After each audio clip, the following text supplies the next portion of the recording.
All right, then, the penultimate episode in this long series. And the first question I have for you this time, right at the beginning, is how many of you predicted this to be on number 2 on this countdown?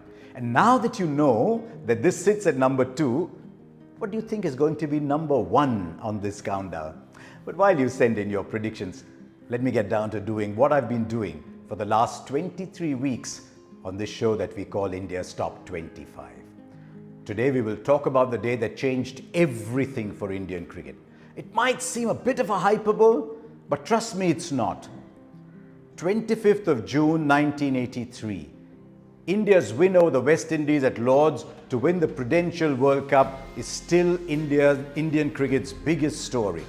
I remember having talked about India's first test in 1932 as the big bang of Indian cricket, without which probably nothing would have been possible. Exactly 51 years later, this event went one better, because Indian cricket quite possibly wouldn't have looked the way it does today if not for that day at Lord's. So on number 2 of India's Top 25, let's talk about 1983 and what it changed for Indian cricket.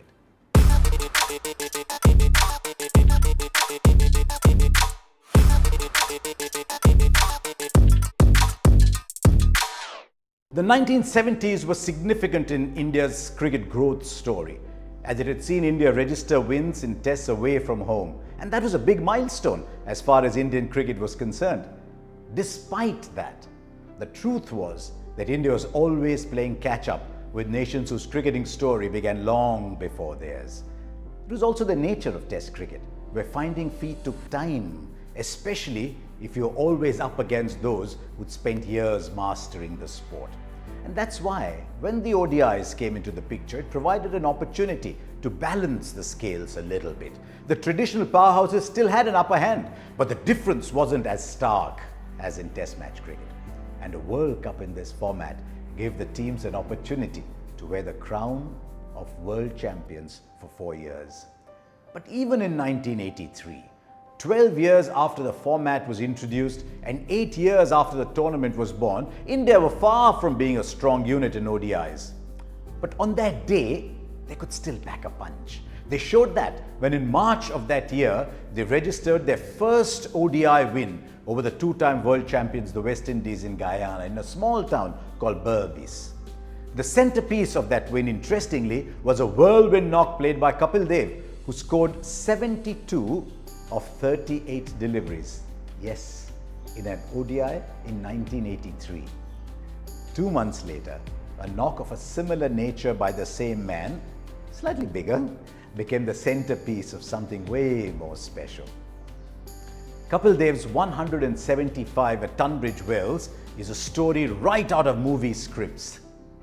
No wonder it was turned into a movie eventually.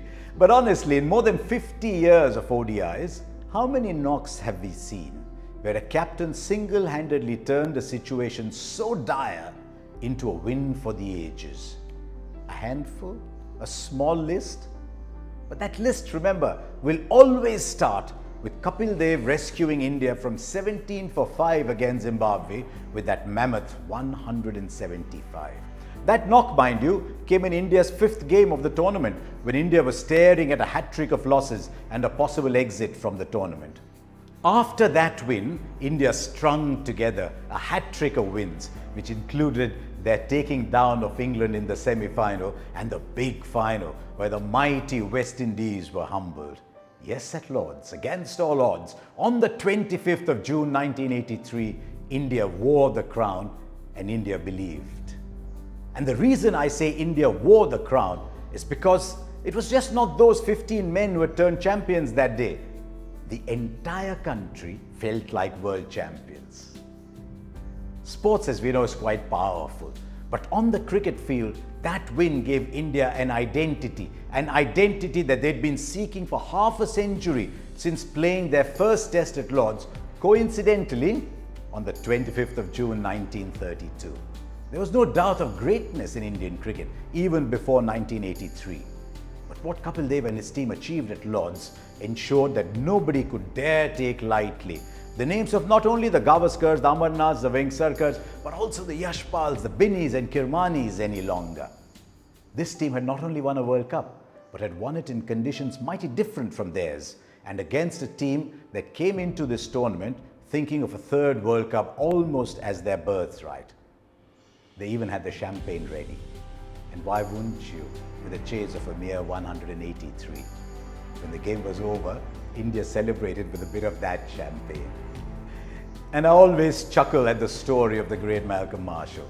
The West Indies bowler, assured of a World Cup win even before leaving for England, had put down a down payment on a BMW. As he learnt on the 25th of June 1983, tempting fate isn't always the smartest thing to do. On the other hand, the Indian cricketers got and continued to get rewards and accolades for that incredible feat. Their world champion status meant more and more people turned out to watch them play, especially in the shorter format in which they'd emerged champions. And very importantly, that gave the authorities the belief that a World Cup in this cricket-crazy country, one in which India would enter as defending champions, can turn into one of the biggest events. Of course, India's success in Australia in the World Championship of Cricket in 1985 had added not only to the popularity of the players, but also to this belief of the authorities. And then there is the story of how being refused passes to the World Cup final, then BCCI President NKP Salve vowed to break the British monopoly over the hosting rights of the tournament.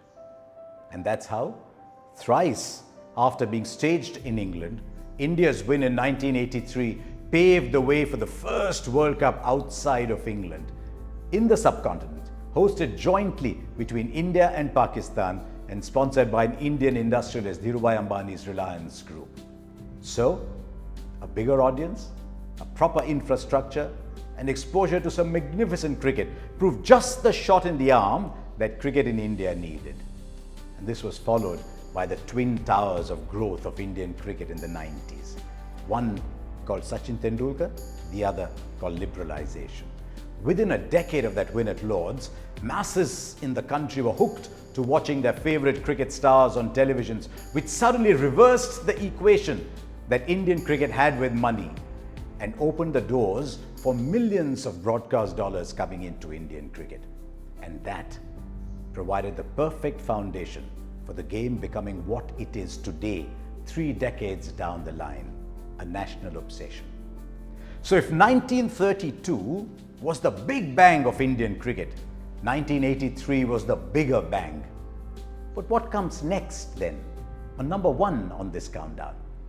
Just wait for 1 more week and you will get to know. Let's end this one with a question too, like we always do. The 175 by Kapil Dev in the 1983 World Cup is an iconic score. But 2 fellow Indians who at different points captained the country also got to the exact score in their ODI careers. Who are we talking about? So thanks for watching and do subscribe to this channel.